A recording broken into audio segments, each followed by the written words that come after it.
What's happening, guys and girls? Acrinator here, and welcome to another episode of World of Warcraft Dungeon Overview. This episode will be finishing up the Utgarde dungeons, specifically by going through Utgarde Pinnacle. I'll be running through it with my Warlock you see here, so with that being said, let's dive straight into it. As you may recall from the episode on Utgarde Keep a while back, Utgarde is a giant Vrykul castle found in the central portion of the Howling Fjord. These Vrykul, led by King Ymiron, have made a pact with the Lich King in order to rid themselves of the recent intruders to their ancient lands. Unfortunately, we're the intruders they want to get rid of, so there's been quite a bit of clashing between the natives and the adventurers sent to take care of Arthas. As tradition among Vrykul cultures, the upper reaches of the castle are reserved for the strongest of the strong, making this a hell of a lot tougher than the lower half of the keep. Fortunately, our work taking out the Dragonflayer clan has allowed us to scale the sheer cliffs in order to be able to enter the pinnacle in the first place. So now all we have to do is kill everyone, steal their shit, and laugh all the way to Grizzly Hills. Utgarde Pinnacle is a level 75 to 80 dungeon with a level 80 heroic mode located in the central part of the Howling Fjord. Just head for the giant castle on the horizon and you'll be fine. To make it to the Pinnacle's entrance in particular, you'll need to head to the top of the cliffs away from Valgard and around to the backside of the castle. It's pretty much a straight shot from there.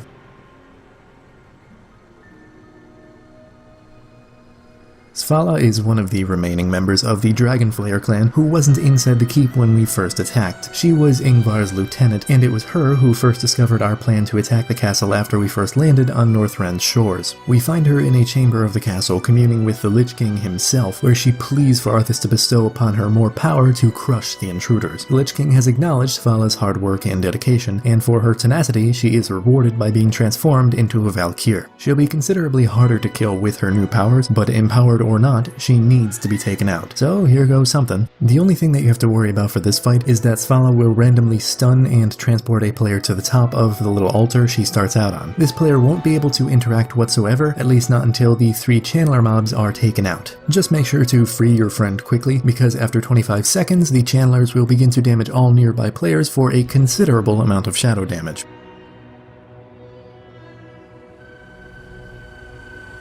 Gortok Palehoof is one of many living trophies displayed within the castle's halls. Yes, you heard right, living trophies. The creatures you see are all alive, just being kept in a state of stasis to prove the Vrykul's prowess over the land, being superior enough to not even have to kill their prey, or something like that. Why do we need to kill these random creatures stuck in a standing position? What did they do to deserve being killed after the torment of becoming living statues? All valid questions, none of which I have the answers to. I mean, we're already raising the entire castle, might as well kill their Magnetar while we're at it. When you first enter the trophy hall, the boss as well as 4 various creatures will still be frozen. In order to start the fight, just click on the stasis generator straight ahead for when you first enter the room. Depending on what difficulty you're in, you'll have to fight a varying number of trash mobs before the boss unfreezes. In normal, a random 2 of the 4 creatures you see will unfreeze and begin attacking. In heroic, you will need to defeat all 4 to get to Gortok. Once the boss is freed, just be sure to face him away from the rest of the group to avoid his cleave ability.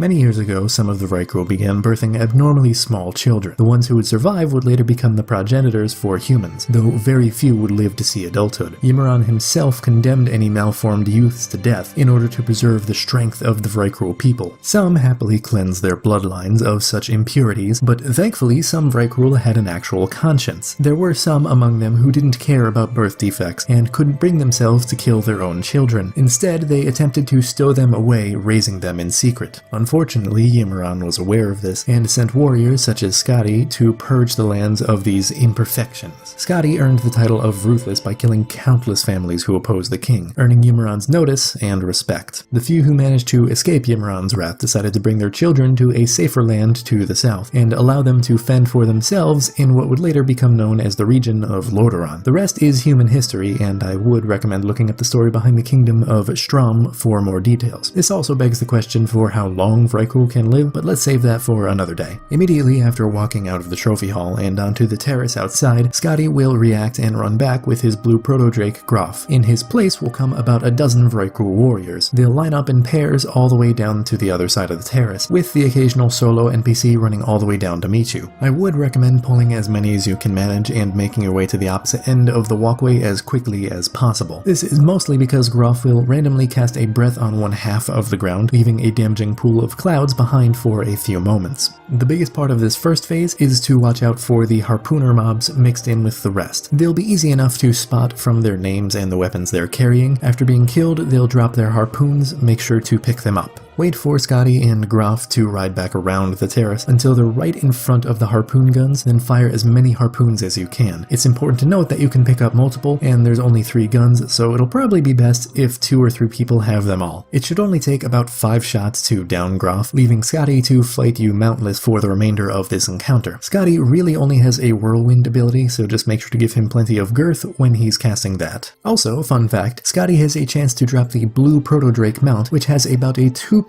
drop rate, though you can only loot this on heroic mode, so happy hunting.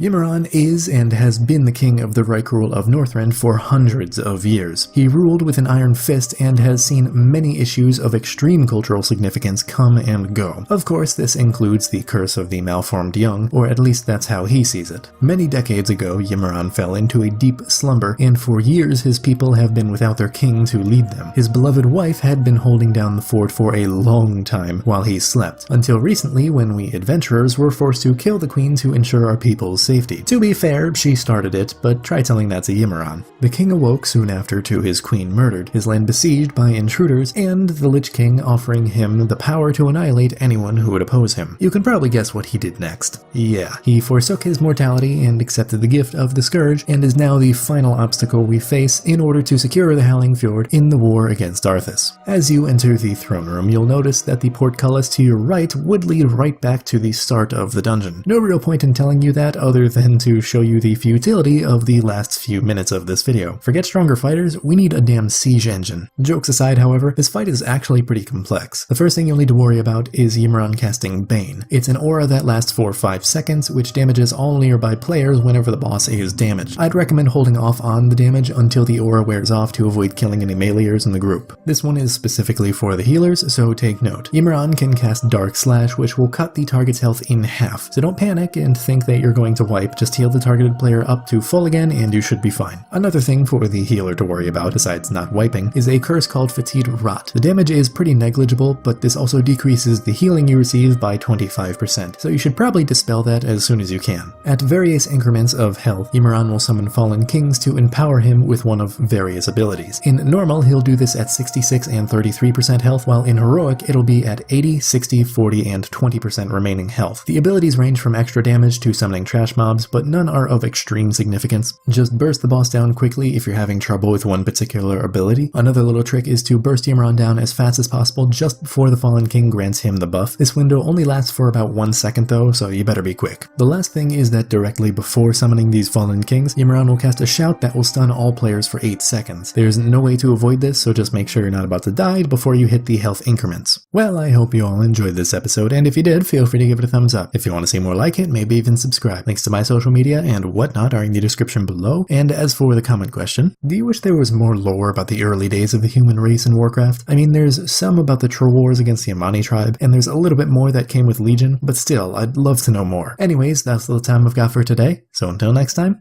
don't die.